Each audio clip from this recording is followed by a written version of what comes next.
everybody. I will ask you guys if you have any questions or comments, add it to the little comment deal. There's a spot where you can send me a message and then I can look at it. I also, if I turn my head over here, it's because I've got my computer up over here so I can say hi to people and see what's going on. So I have an hour total on this, and then it's going to shut me off. So I'm gonna start going right now, and we'll see how it goes. Thank you for the congratulations on the new book. I'm pretty excited about it. It's back there. Speaking of that, I'll talk to you guys about that real quick. So this is my first book, published by Stackpole. So smallmouth bass flies top to bottom. It's got over 300 patterns in it from around the world, 16 tutorials, step-by-steps, and then a bunch of different information, write-ups on fishing, the different levels, top, middle, and bottom, from different season perspectives and things like that. And then within each one of the fly patterns, I also talk a little bit about the reason why we created it, some of the people that helped create these flies, some of the flies that I've taken inspiration from, and things like that. And then we talk about how to fish them, why to fish them, when to fish them, a little bit of biology about all that stuff. So so this is a book. You can pre-order it from TCO. They should be getting some more in tomorrow. And if your local fly shop has it, great. If not, let them know they can order from Stackpole. They are supposed to be available as of July 1st, shipping out to most of the stores. So pretty excited about it. And we're going to talk today, well, I should say we're not going to talk about it. I'm going to show you guys how to tie the roamer, which is one of my signature flies. To give you guys a quick little background on this fly and a little bit about me. So I grew up in Maryland originally. Dad's a commercial fisherman, mom's a small business owner, so kind of always been in the retail and fishing side of life. And graduated from college, went to Alaska, did a couple years there, and then worked for TCO for 13 years. Well, I should say I'm still work for TCO, but worked in the retail store for about 9 years, and then started my own guide service, Relentless Fly Fishing. And we pretty much do everything around the south central and eastern side of, or I should say southeast and eastern side of the state. So smallmouth, trout, and we do a little bit of steelhead as well. So but we're going to tie the roamer. This is the little version of it. So this is the mini roamer, the baby roamer. This is kind of the fly that I use mainly in the summertime. Or right now, there's some of the smaller creeks have a bunch of little bass in them, so throwing big stuff is not the best idea. So throwing the little roamer. Now the roamer was originally a striper fly. Created it down in the Chesapeake with my dad. It got its name because my dad, again, is a commercial fisherman, and his workboat when I was a kid was called the roamer. So because I kind of came up with the design and the idea of fishing with him, I thought it would be kind of cool to name it the roamer. So the original idea was to create a fly that looked like a rubber fluke or a swim bait. So I kind of have a little bit of bulky head, tapers down to nothing. You can kind of see that bait fish profile. And then over the years, I have kind of tweaked it, changed it, making it swim. The idea is that quick pause, or a quick strip and a pause, and the fly glides side to side. Very lightweight. And when we start tying this fly, I'll kind of explain why it's tied the way it's tied, and that type of stuff. So it has evolved into a smallmouth fly. It's also still a striper fly. It's caught a lot of other species as well, but we don't need to really get into that. But to show you kind of the difference, this is the, like I said, this is the small one. This is on a size 2 Arex light predator, which we'll be tying on. And then to show you kind of next to the little one, this is more of the larger size one, kind of the standard size, if you will. I tie them a lot bigger as well. And they, for muskie and pike and stuff like that, put them on shanks, articulate them. But this is kind of that standard size, about 4.5 inches long.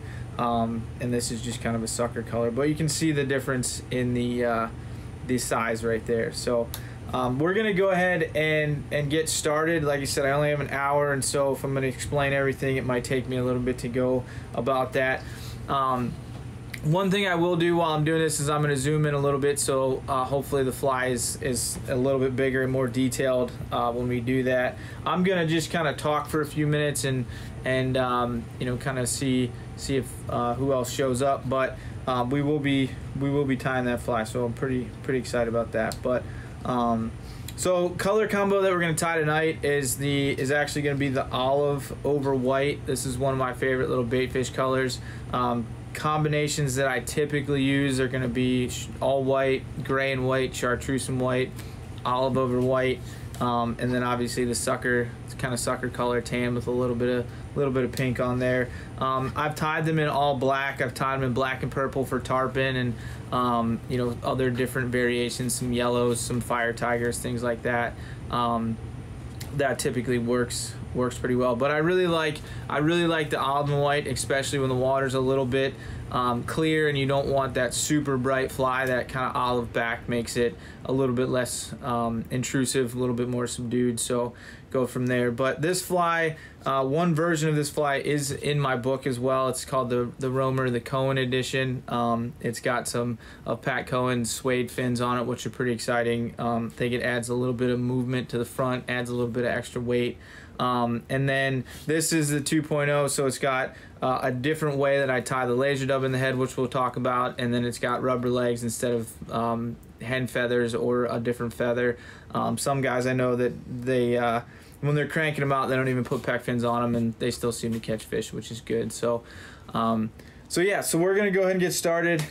First thing we're gonna do, I'm gonna put the hook in the vise and try to get in that groove so it doesn't move. Like I said, I'm gonna zoom in a little bit so you guys can hopefully see that a little bit better, and kind of go from there. So if for some reason you can't, let me know and we'll figure that out. So I just broke something, so there we go. We'll go from there. So all right, so first thing we do, you can't see the hook very well because it's against my black shirt, but I'm gonna take some chartreuse Danville 210. That's kind of the thread I like to use for this fly, and I'm gonna create a thread base very loosely. It doesn't need to be super tight.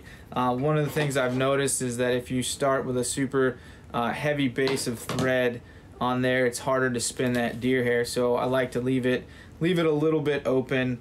You know, opening it so that bucktail will spin around. So I want to show you guys one thing here. So this is kind of your standard bucktail. This is what everybody looks for, long fibers. They work great for bigger flies, but I go in the shop looking for these little dinky ones. I like the fibers that are a little bit shorter, because the bucktail on this fly is kind of more of just a casing, or, you know, to help with the taper. It's not a major part of the fly, so we're going to use it to form the body, but it's not going to be that much weight bearing and whatnot. So first thing I'm going to do is I'm going to move this bucktail out of the way, and I'm going to take a couple pieces of bucktail, and we're going to create a little bit of spine. And so with a lot of bigger saltwater flies, you'll notice that especially a full synthetic one, they will you know, put a little bit of spine of something in there, hit it with some UV glue to kind of help stiffen that up so it doesn't foul as much. And I can tell you from personal experience striper fishing, if you don't have that little spine in there, it can be a little bit of a nuisance there, especially if you're casting pretty far and you know, those fish, you know, you can't see them all the time, so you want to make sure every presentation is good, because if he comes back and it's in the it's wrapped around the hook, it's no good. So we're gonna just put a little bit of that in there. Again, one of the things that I shouldn't say again that I didn't really talk about was, with this fly, I didn't want to put a lot of flash on the outside of the fly. A lot of soft plastics that you see, some of them have just, you know, very you know, light coloring inside, but a lot of times you'll see in that those soft plastics, you know, all of the flash is kind of built into it. And so I'm going to kind of create like a, you know, I think Tommy Lynch talks about it with the drunk disorderly, like a nuke egg effect. So I want this fly to kind of, the glow to come from the inside out, so it's not super bright. So what I'm going to do is take 3 to 4 strands of just standard Flashaboo. So every manufacturer makes them. Wapsi, Hairline, both of those. I'm gonna fold it over the thread, and so that way it slides up and down. It's also nice because it kind of secures it in there. And you take 3 or 4, and now you have 6 to 8 little strands. And I'm just gonna wrap that back over top of that bucktail. So I've got pretty long coming off the back, and I use this kind of as an indication on how long I want this fly to be. So I don't want this fly to be much further past the actual little material clip on here. So I've got that flash just in there now, and it's kind of going to disappear within that. So I did cut a little bit of angle. I don't want it flat because I want it to be tapered a little bit, and go from there.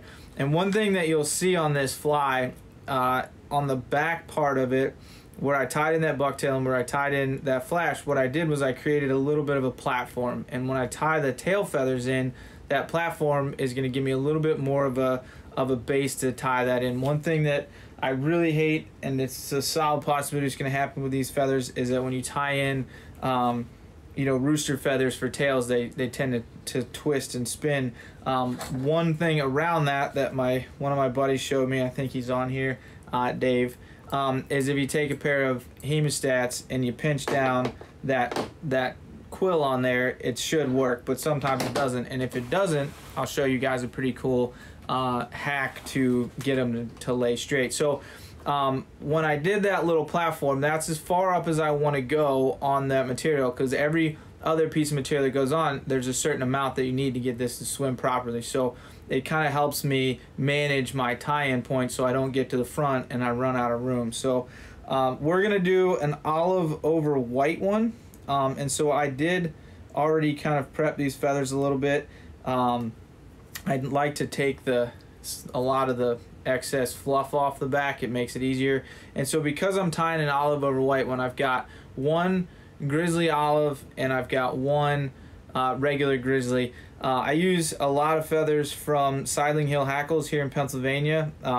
Evan's got some awesome stuff. If I run out and I need something really quick, I will just I'll run to the shop and use like a woolly bugger pack from Whiting, or Schultz Outfitters has a bunch of the Whiting American saddles like this. So great saddles in my opinion. I like also, I'll show you, I really like a little bit wider feather on this.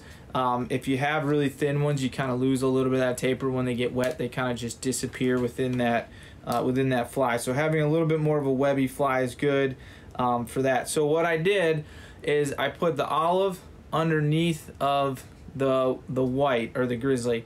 And what that does when it gets wet is it kind of comes through.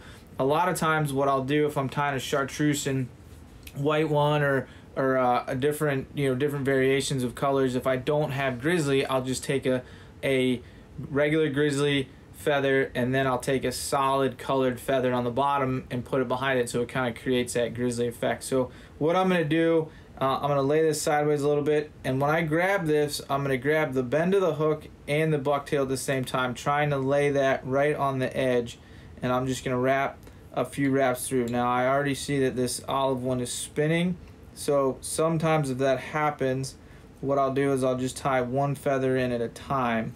A lot of times I can get them both into the same time, but in this particular one it didn't work, so we're just gonna kind of do that, and it should lay nice. Now you can wait until you get all 4 feathers on to cut these little pieces off, but I'm just gonna go ahead and cut those off now because I just want them out of the way. So those are the first 2 on there, you can see that, and then I'm gonna take the other 2, and like I said, I like to prep them by splitting them a little bit, but then once I tie them in, I just pull all this fluff off, and it makes it a whole lot easier to tie that in. So like I said, I did already pinch the quills on these, so they are flat relatively.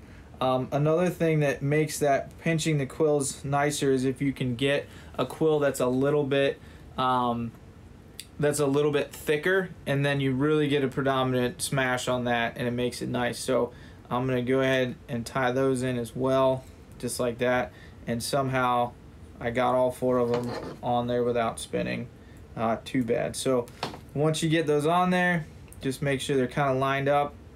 And before I do anything else, what I'm gonna do now is I'm just going to take some Loon UV Flow. You can also use Solarez thin hard or flex. I like the flex, and I'm just going to put a little bit of glue on the edges of those feathers on the outside. I'm going to cover up all the thread, and I'm going to just put a tiny bit inside those feathers, and they're going to connect to that bucktail, and it should create a nice little spine here. So when I do that, just grab that. I'm going to try not to blind you guys with this, and I'm going to pinch that kind of tight a couple times. I don't want to hold it because I don't want to glue my finger to it, and I'm just going to brush that back a little bit, and that should give me a nice solid backing. And you can see when I do that, it's kind of stiff right there, so leave that in there just like that. And now I'm going to advance that thread forward. I'm just going to lay that just above there. So there's your tail feathers. You know, that's going to give you a good bit of movement. The other thing that's nice, if you put a little bit of that UV glue inside there, is it kind of creates a little bit of a rudder effect in there. So you know, it kind of helps kick that back and forth a tiny bit. So now what I want to do, one thing that I really hate to see in a lot of streamers is these beautiful flies that just kind of stop, and then the only thing that hangs off the back is the flash and the feather. What I wanted to do with this fly is I wanted to create a carrot shape for it. So I really wanted to get that three-dimensional, you know, all the way full wrap around, you know, looking at Popovic's flies with the beast flies and things like that, you know, you can get that really nice carrot shape. Same thing with Game Changers. It's kind of that three-dimensional kind of fly. I do give a lot of credit to this fly, especially the back part, to Lefty Cray. I love the Deceiver. You know, it was a two-dimensional flat fly. I've used that fly for stripers and pretty much anything that swims in the salt a lot. But on the particular day that this fly came about, it wasn't working so well. So again, I just kind of started going back to the drawing board a little bit and taking some of the flies I really liked and putting my spin on it, and then creating this little bait fish. So what I want to do is I want to take a little clump of bucktail. This is actually a little bit much, so I want to show you guys like what too much looks like. And the first thing I'm going to do is I'm going to grab it about 2/3 up, and I'm going to pull down. You can use a little comb if you want for this, but I'm just pulling out all the short feathers there, or short fibers.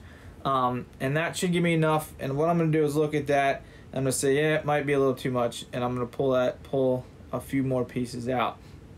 And because I want this fly to taper down to nothing, what I want to do is take these fibers of the bucktail, and I want to go back about 3/4 of the actual feather for the tail. And so before I tie this in, I'm going to spin my thread, making it super tight, and hopefully I don't break this, but every once in a while it does. So I'm going to take that, I'm going to pinch that on top, make one wrap, and then my second wrap I'm going to pull this, and I'm going to have to manipulate this around a little bit.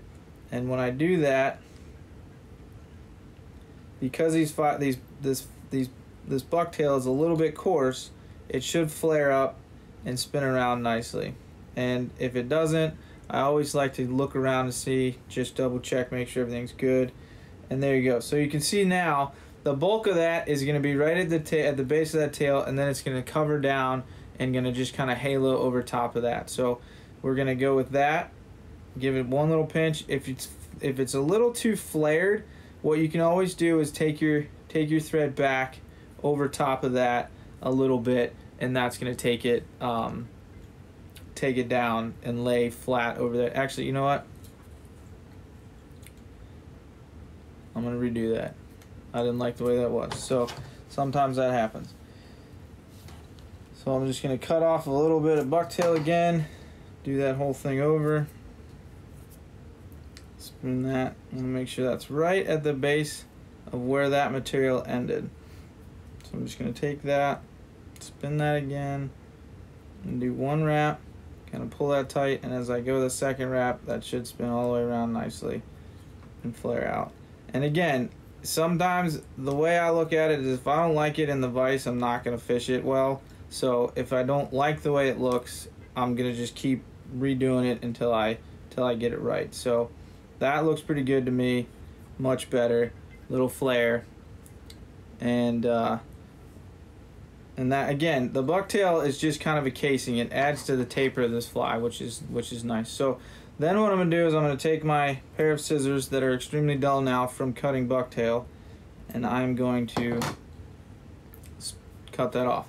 Now, when I first started tying this fly, when I wanted to make a multicolored fly, I would just do two different types of bucktail. I would do olive on top, white on the bottom, and I realized that, you know, that was great, but sometimes you had too much of one color on the other on each side, and it didn't quite work. So what I started doing was taking Senyo's laser dub, which is what I make the head out of this with, and I take a little bit of it and I pull it apart just like this, and if you pull it out of this giant clump, if you just kind of manipulate that in your hand, you'll get the nice long strands here.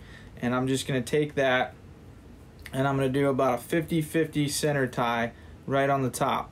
So when I do that, I now have my accent color for the top. And you can blend laser dub too. I have a couple colors that I've blended, like a minnow gray and things like that. And so what this does as well is it also creates a little bit of that taper, so it folds over nice. And then I'm going to take, this is a Stanfo dubbing brush and hair comb combo, which I really like, and I'm just going to brush this out. And that's going to kind of blend those two tines together and lay that straight over top. So that's going to give you the back end of your fly. So I'm going to pause for a second and I'm going to slide up here and see what I got comment wise. I've got a couple questions, I think. And we're just gonna go on that. Let me just see here. So first question I've got is, what's your favorite color for smallmouth? So my all-time favorite color is going to be straight white. I think that as a fishing standpoint, you can't go wrong with white, but also if you have ADD or ADHD like me, being able to see your fly most of the time really helps you fish well. And you can kind of see that a little bit better. So the visual eat on white is really good. If I'm having some tougher conditions, I will typically go, you know, more into that, you know, kind of tan and olive and white type of deal. Chartreuse is also great. I think that given the right conditions, chartreuse can be awesome. But I would say straight white is definitely my go-to color for that one. I'm just gonna pick some of this hair out here. Get that laying down over there. First go Terps.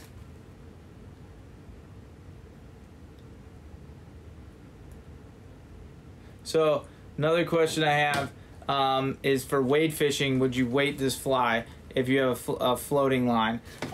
You can definitely do that. What I do a lot of times if I'm going to add weight to this is I will put a keel weight on the bottom, so it adds a little bit of weight to that. But another thing you can do is you can just put a split shot, you know, 18 inches above it or 12 inches above it, or slide a cone head on your leader and it slides back over and creates that weight, and it doesn't really change the motion of that. You know, a lot of times if I am weight fishing, like I said, I will keel weight this just to give it a little bit of extra weight. But when I'm weight fishing, I don't want to be very deep anyway, especially if I'm fishing a bait fish, because you know, you tend to get hung up a little bit and it's not as easy to get over and get that, you know, if you're in a drift boat or something like that. So what would the bait fish and white mimic? Kind of a lot of different things, I think, but I also think white is really just a you know, just a trigger color. You know, if you look at most bait fish, they've got olives in them. They've got, you know, some of them are completely see-through. I think white is just one of those ones where, you know, given different conditions, it's kind of always visible, and I think that visibility is huge. Smallmouth bass, as a fish species, tend to hunt mostly on sight, so being able to have a fly that stands out in all conditions is important.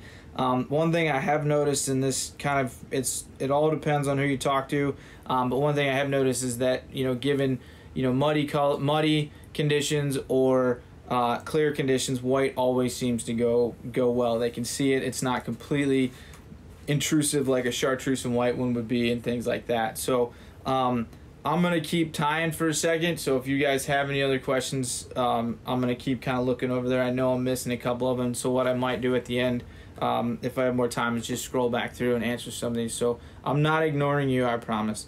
So the next thing we're going to do is right in front of that bucktail tie-in, we are going to tie in, this is UV polar chenille. I love this stuff. It's super light.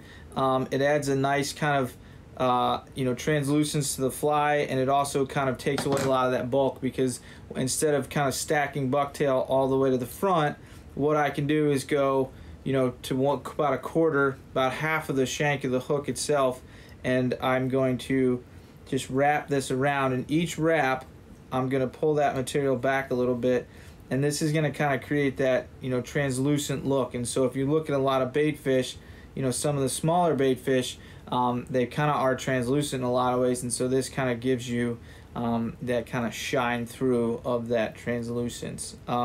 So right there is about where we're going to be. I always like to err on having a little bit of extra space instead of crowding the eye of this hook. Makes it easier to do some extra tie-ins and stuff. So chop that off, and if you're OCD like me, you will put your materials back in the bag as you tie and finish with them.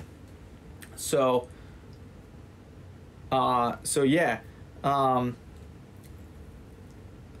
that's where we're at. So we're about halfway done. So we've got a little bit of back taper there, and you'll see kind of is a little bit squirrely. One thing I will tell you is that with this fly, the white one, I've already kind of got it damp a little bit and brushed it back, and to give you a good profile look. But a lot of times when these things come out of the vise, they kind of look like a little bit of a bad hair day. But that's when you get them wet, they just shrink down to absolutely nothing. So that makes that pretty good. So so we're there.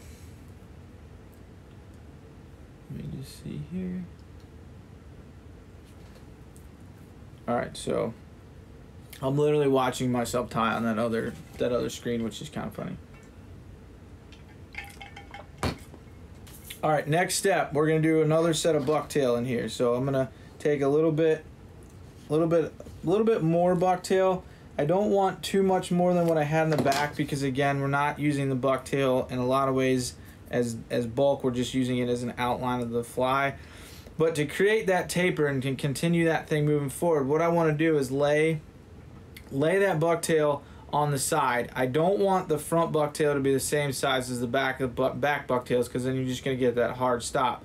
So I want to measure this so that it's about half to 2/3 back on that bucktail. So you're going to get that flare and that cover up, and it's going to taper into nothing. So I'm going to look at that, see where I'm at, and then what I'm going to do is I'm just going to take some scissors and I'm going to cut that off, because I'm going to do a reverse tie on this one. So I've got that kind of measured out roughly where I want it to be, and I'm going to spin that in my hand, again laying this on top of the shank of the hook, and I'm just going to grab that and I'm going to spin. And again, you sometimes have to kind of manipulate that around.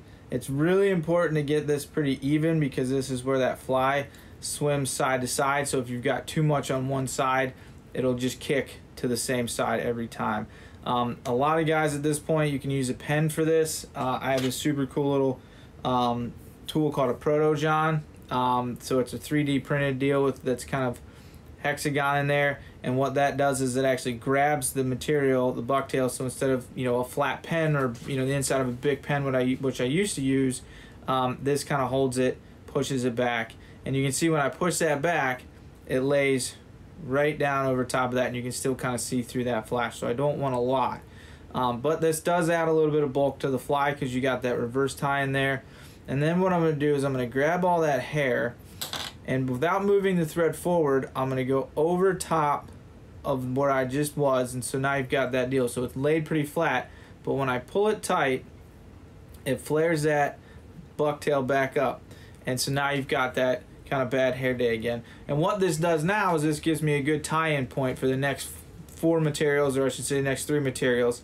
So I've got a little bit of a groove in there, and that's going to make that easy to tie in. What it also does is it captures some air inside of his bucktail. So I didn't mention this before, bucktail is a hollow fiber, which is nice, which is why a lot of dry flies have some sort of deer hair wing on them, because it is hollow. So I just trapped air inside of there. It gives it a little bit of buoyancy, which which is good. The next thing I'm going to do is I'm going to create a little throat, because every bait fish needs a throat. And so if I'm tying a bunch of them, I will just grab a bunch of red crystal flash and I'll just tie it in. But since I'm only tying one, I'm just going to take one piece, cut it in half, and cut it in half again. And this is going to create my little bit of a throat on this fly. And so I'm going to spin this up over. I'm going to do just what I did with the other flash. I'm going to take that and I'm going to fold it in half over top of the thread. So again, it can slide down, it won't pull out. I'm just going to lay that down, make 1, 2 wraps over top of that. And that's pretty good. You can leave that pretty long if you want. You know, adding that once you get the laser dub on as the head, it's going to kind of bleed through a little bit better, which is nice on that sense. The next thing with the 2.0 that we're going to do, and this is kind of something that that I picked up from other fly designers, and they've started using rubber legs, barred rubber legs as pec fins instead of actual, you know, feathers. And so you can do this 2 different ways. If you want all the bars out on one side, you can tie them in, you know, bars out, you know, 2 different little tie-ins. But I don't really, that doesn't matter to me that much. And quite frankly, having, you know, 2 bars out, 2 bars in, making it a little bit more of a translucent look, it's kind of an accent. You know, I like that. So when I do that, the half and half, you've got a pretty long fiber here, and so I'm going to try to grab this without too much bucktail. And what I want to do measurement wise is about the same length as your throat. So, you know, I'm going to cut off a little bit of that right there. So roughly the same length as the throat on there, and you've got them on there. Now what I've noticed with the rubber legs, and I really like, is that the rubber legs don't collapse as much as a hen feather would. And so it creates a little bit more buoyancy, not buoyancy, what the heck's the word I'm looking for? I can't think of it right now. I'll think of it in a second. But anyway, so makes it a little bit more bulky, I guess is what I'll say. It keeps the head flared out a little bit more, and with that flared out head, you get a little bit more of a push of water with that head. So I'm going to tie that second set of rubber legs in. Same thing, I'm going to trim that to about the length of that those deals. So sometimes you got to adjust them a little bit to make sure, but that's kind of where you're at right there with that. So and then on the 2.0, the original 2.0, this is kind of the 2.0.1, I was using Senyo's Predator Wrap as kind of an accent flash on the back, but I'm kind of obsessed with this Ripple Ice Fiber right now. Really like that stuff. It's kind of adds a little bit of texture to the fly, but it's also not crazy intrusive. So I'm going to take maybe 10 fibers of that stuff. This is the just Ripple Ice Fiber in olive. So, you know, doing a minnow back is really good for this stuff.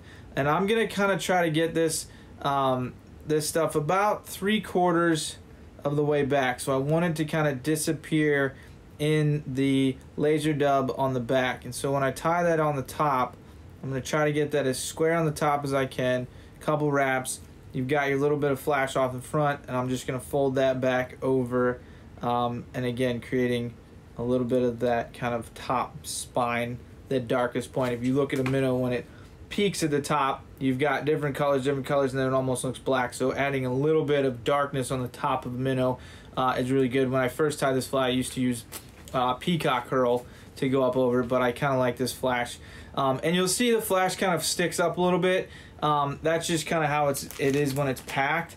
But when it gets wet, it lays back down and kind of just disappears within that fly, which is kind of nice. So what I'm going to do at this point, make one more securing wrap, and as I do that, I'm going to slide that thread now right in front of that kind of tie-in point. And to make the this kind of as durable as I possibly can and try not to get it to slide around too much, I'm going to hit this with the UV light again, and that should kind of secure all of those materials in place right there. So one thing I didn't mention, when I lay on the bigger flies, like when I'm doing more of the full-size one, when I lay the polar chenille on the inside, if I really want to add a little bit more accent, what I'll do is not touch the wrap so much. I'll make a little bit more of a solid thread base with that chartreuse, and I'll kind of separate them a little bit. So it's really hard to see in there, but when you light it up, you know, that stuff glows, and so you can see that glow come through just a tiny bit more on that one. Strip or swing is a question I just looked over and saw. Both. If you're wade fishing, swinging this thing works awesome. You know, just kind of do a 45 down and across. One thing I do when I swing them a lot of times is I will give little strips and then just let it swing. Little strip, let it swing. And then sometimes I'll even kind of let my arm go out, and so you get this fly that's coming across the current and then can drops back and come forward, drop back and forward, or it's coming across a twitch, and then it's a fall. The stripping, in my opinion, if you're in a boat, works really well because when you're stripping straight out or kind of at a little bit of an angle forward. So if you're in a drift boat, you know, that kind of 10 o'clock, 2 o'clock, or you know, at the best 3 and 9. You know, when you strip that and your line is tight, when you pull it and pause it, that's when the fly does its job. It kind of meanders around through there. Because this fly is so light on material, a lot of times different current seams actually help it you know, do its own thing. So you can just kind of let it sit there, and because there's not weight pulling it down, or there's not, you know, some sort of foam on the top pulling it up, it just kind of sits there and rolls around. It just kind of floats through the current and kind of drives fish nuts. It also is great when you're striper fishing, you know, and you're doing the double hand retrieve, or if you're tarpon fishing double hand retrieve, it gets really small, there's not a lot of resistance, and it just punches right through the water. And if you do your double hand pause, like you strip, it's kind of go straight through, and then as soon as it stops, it kind of glides one way or the other. So if there is a bass or a tarpon on it and you need that kind of side to side motion, you know, you can do that. And because this fly is so light and the head's a little bulky, it will kind of do its own thing, which is nice. So we've got all that secured in. Now what we're gonna do is do the head. So again, when you get this laser dub, you pull it out, you know, you've got kind of a big old clump of roundness, and so if you pull this out, you know, and those guys that have, you know, I see some guys like Rich Strolis and those guys that have those little prep stations, which are awesome because you could just pull this out ahead of time and get it right and stick it in there. But now I've got it pretty well picked out, you know, pretty long at this point. And so the 2.0, one of the big differences is when I first started tying this fly, I would just kind of, not this much, but about half that much, I would just center tie that in, fold it back, and it would be good to go. But I noticed that the head would collapse a little bit under the pressure of water and stripping. So what I started doing was, as close as I can to 50-50, is cutting this in half. And I'm just going to go down to the table for a second to do that. And cut it in half. And now you've got a little bit less. But what I'm going to do now is I'm going to reverse tie that in. And so I can adjust the length that I want on that. And I'm just going to tie that in. And I'm going to pull that as tight as I can because you want to make sure that doesn't spin. So now you've got a big old clump of laser dub back here. So on top of having bucktail and the pec fins, now you've got an even denser amount of material right at the head without adding any extra weight. And so I'm going to do the same thing on both sides here. A little bit of junk like that. And again, you want to make sure you tie it in tight. If you're doing an all white one, this doesn't matter, but we're going to end up putting white on the bottom, so I want to make sure that it doesn't, sometimes it spins underneath and then it creates a little bit less of an even tie-in point. So there you go, I've got two little wings hanging off of there. Now for the top, because I want the top to be a little bit longer, what I'm going to do is not pull quite as much out, because I'm going to fold this, I'm going to double this over itself. And so I'm just kind of, again, pulling this out. I tend to like spin it with my hand. Some things I do, I don't even realize I do it, like that. So now I've got, you know, kind of at a 50-50, and I'm looking at that, I'm like, okay, I want it to be about there, so it kind of disappears into the thick part of the back. So what I'm going to do now is I'm just going to cut this at kind of a 2/3 and fold it in half. And so now I've got one clump for the top that's a little bit longer than the sides, and that's going to go up over the top. So you kind of pull those other two forward so you don't get that bulky stuff in the mix of the tie-in point. So now you've got, again, a little knuckle of material right there, and that did slide just a tiny bit. So 3 parts. Looks like a bad hair day. I'm going to put this back in my little container. Also, if you guys are into in-home hacks, these bead boxes are awesome for dubbing. They're kind of neat. They're child-proof, so if you're looking at trying to pull it open, there's a little dot here. You push that in, and it pops it open. So beads are great because it doesn't flop out and they don't all go everywhere. So I'm going to take a little bit of white on this one again, a little clump, and I'm just going to pull this out. You gotta pay attention sometimes. It depends on the batch. Sometimes these fibers are a little bit shorter than the others, so this one's actually pretty good. And just like the top, because I want the bottom to kind of overlap a good bit of that, I'm gonna do kind of a 2/3 cut with that, and I'm just gonna fold that over the scissor and cut it, and now it's stuck in my hand, which is good. And when I do that, same thing, we're just gonna kind of push that up over, and sometimes you just got to manipulate that material and make sure you don't, because you don't want to trap any of the bulky stuff in the back. You don't want to trap any of that knuckle in. So when I go backwards, what I'm going to do to get that thread forward is I'm going to pull the 3 olive pieces back. I'm going to pull that white out a little bit. I'm going to pull that thread up, push that white back, and then I'm going to make about 4 or 5 securing wraps back there. Again, still crazy bad hair day. And then I'm going to do a whip finish about 3 or 4 times. And when I do that, pull that tight, and then you can feel that kind of seat down there. Trim that off.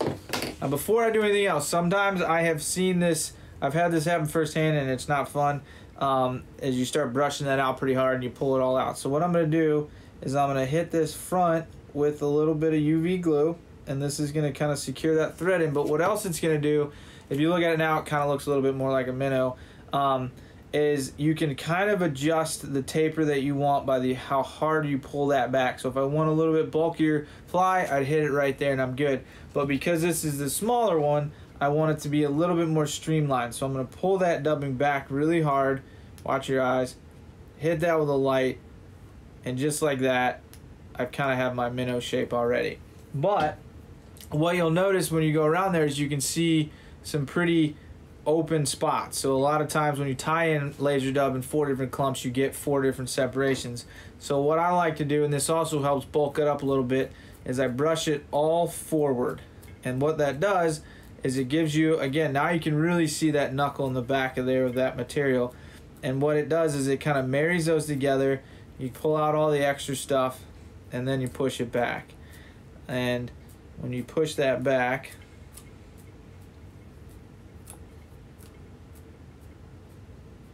there you go. So big bad hair day, but it kind of looks like somewhat of a minnow. But what I'm going to do now, I'll show you guys, if I wet my fingers a little bit, I'll pull that tight, and you get that beautiful little minnow, but you can kind of still see all the way through that thing. So when this thing gets wet, it gets smaller, it gets a little bit more translucent, and you kind of keep that little taper there. So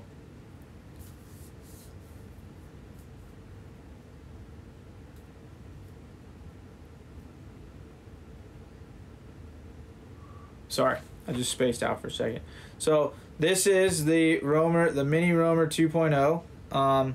Again, you can, once you get it wet, you can kind of see it looks a little bit more like a bait fish, and that's it. So again, bad hair day, but I like it to look like that. I like the back to be a little bit flared out, because that means that bucktail is going to just collapse right onto that fly when it gets wet. So so that works out pretty well. And you know, sometimes if you, so this is one I tied earlier. If you don't like how much laser dub you got on there, you can just kind of brush it out a little bit harder and pull some more of that stuff out. Or you can just do what a lot of tires do, or what I should say what I do when I don't like it, is I just cut that laser dub off and start over. But I've noticed that having a little bit more bulky head is nice, because that knuckle that you may have created right there is what's going to push all that water around that fly and get it to pause and move around. But you can kind of see as you go forward and I pull that back, you get that beautiful little minnow shape, and that's pretty much what it looks like in the water. So so that's kind of that. So I'm going to pause for a second, and I'm going to look over here and see what I got comment wise, and we'll kind of go from there, and then we'll talk a little bit more about some stuff. I got one here that says, when you're on the water, do you have a sequence that you choose to run through?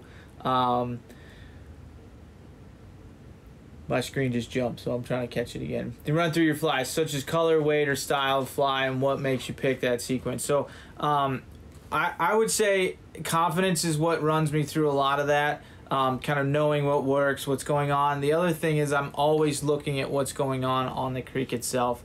If I'm seeing, it seems pretty basic, but I'm seeing bait fish, being busted, I'm going to go right to a bait fish. If I'm not seeing a lot of that, the water's a little cold.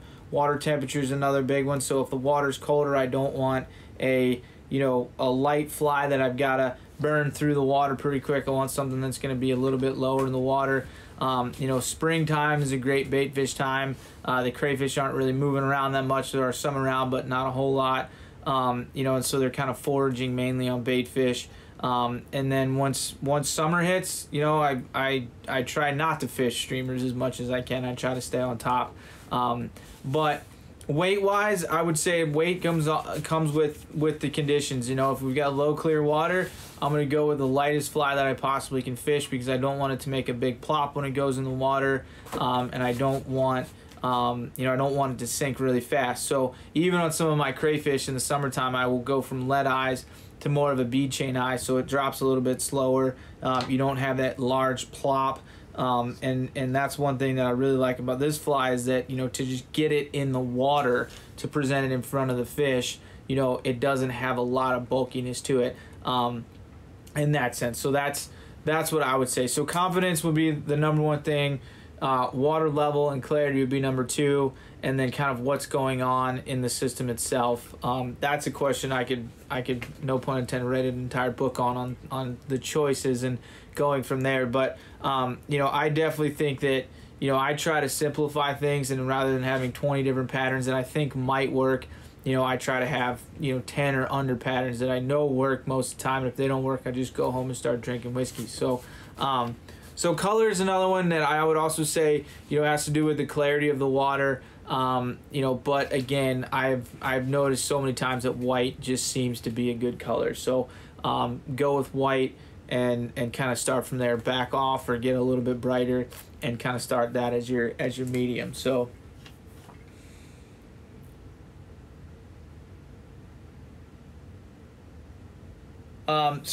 another question was they only use super glue, and do I suggest using the UV glue as an essential item? I hate super glue. I have super glued my hands together more times than not. I have spilled super glue all over my table. Actually, one of my mats back there has a giant white spot on it from an entire thing of super glue.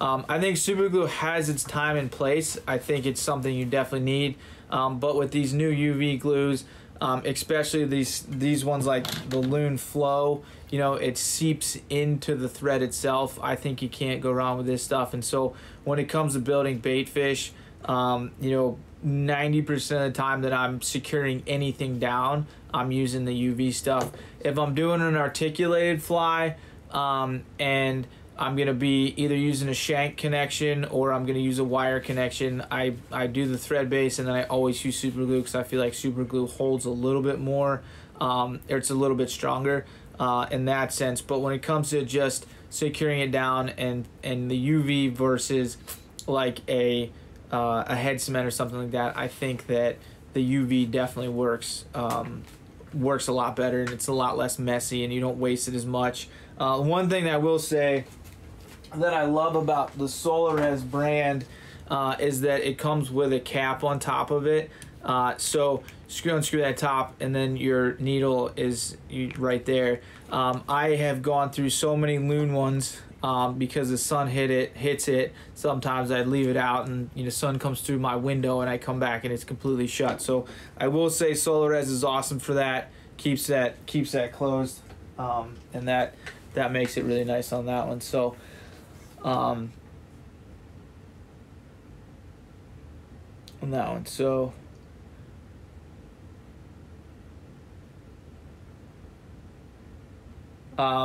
so I just got I can't answer the question about Kelly Gallup or the hurricane, but somebody just said I mentioned summer I tend to go topwater. I am referring to poppers. However, popper fishing can be great at certain levels. When the water gets low, especially in PA, our bass tend to turn into spring creek trout, which I was supposed to mention before. In the current issue of Fly Fishing Magazine, I wrote an article called Trout Tactics for Smallmouth, and I kind of talk a little bit about the kind of technical low clear water and how those bass turn into, I would say they don't turn into, but they start acting a lot like a spring creek trout. And so in the summertime, the guys up in Tight Lines in Wisconsin came up with a fly called Old Mr. Wiggly. It looks a lot like it's just a foam bug, super simple, but that thing is deadly. It hits the water really soft. And so, popper fishing is a lot of fun. Frog fishing is a lot of fun, but there's a time and a place for that. I get guys that come on the boat and they throw the popper out and it's just bloop, bloop, bloop, bloop, bloop, bloop, bloop, and you just see the fish go poof. And so you got to kind of read what's going on with those fish. And a lot of times a popper sometimes means just dead drifting it, throwing it out there. You be giving a little twitch so it kind of slides forward, creates a little bit of wake, but then just sits there. And that Old Mr. Wiggly that those guys came up with in Wisconsin is awesome for that because it just sits there and you plops the water, you can pull it, it drives. It doesn't have a popper head on it, so no matter what, I can't tell how many times I have told a guy not to pop a popper, and it's like taking a kid into a candy store and telling him he can't have anything. It's like an impossible thing to do. So so that fly is awesome. You can change the color on any foam. I wish I had one sitting around, but I don't. They're all in my box. I don't feel like digging them out. But Old Mr. Wiggly, that's another one I would use in the summertime. Topwater, I wouldn't say I ever use topwater streamers necessarily. However, in the fall sometimes I do. But if the water's low and clear in the summertime, I will oftentimes fish these streamers with either no weight on the streamer or a very light keel weight on them on a floating line, and that just kind of keeps them just suspended under the surface. Doesn't create again, the fly line even doesn't create a large plop on the water. When the water's low and clear, you don't want those flies diving down to the bottom and getting stuck all the time. So having something that just sits right under the surface and just kind of glides across, almost like a suspended jerkbait in some ways, where you can get it to a level and just kind of roll with it and see what happens on that one. So yeah, so I'm looking at the timer. I'm at 53 minutes and 42 seconds. So I'm running out of some time here. So I'm just going to scroll back up and see if I missed any questions here, which I guarantee you I did. Hey, if smallmouth on your bucket list, get on up here. We'll take you fishing. That's not a big deal.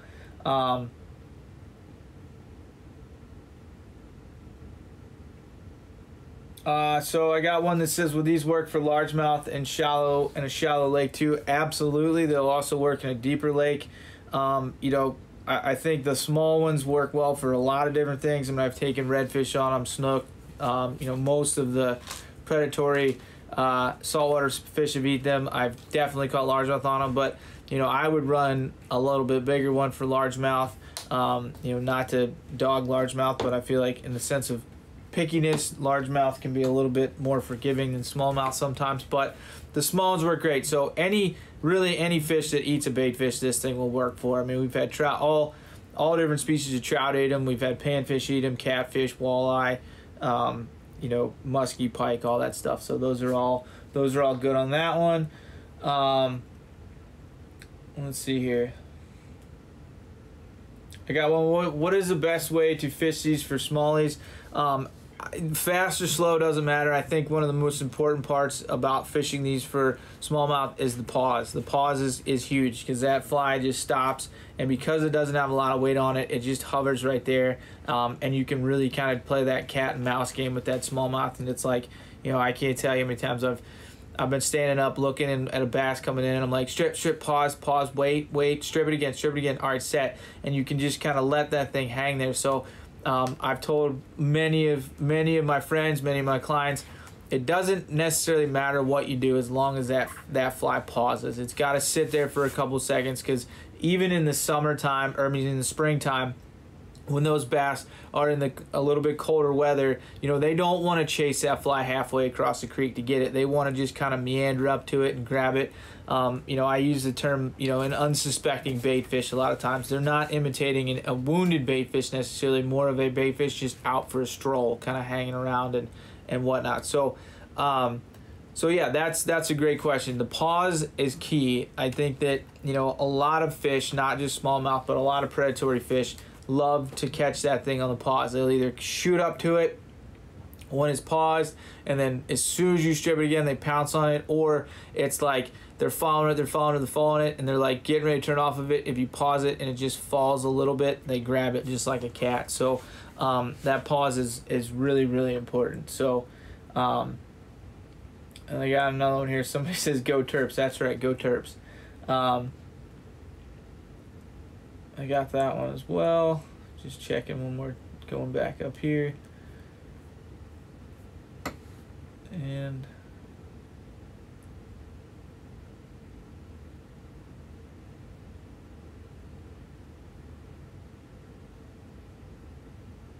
okay, so list of materials. That's a great question. If you go to YouTube and you type in the Roamer, I have a material list on there. So I have a YouTube channel called Relentless TV. It's got some tough stuff on it. It is also definitely in the book, so so you can check that out if you get the book. And if for some reason you can't find it, you can just send me an email, relentlessflyfishing@gmail.com, and I'll be happy to send you that stuff, and you should be good to go. But at this point, I am going to shut her down. So thank you guys all for watching, and yeah, check out the book, check out the article, and if you guys want to go smallmouth fishing, look us up, and we'll take you fishing. So again, Jake Villwock from Relentless Fly Fishing, Pennsylvania. We're in the southeastern part of the state, working directly with TCO Fly Shop, and yeah, grab the book and get tying. So thanks guys, I appreciate it.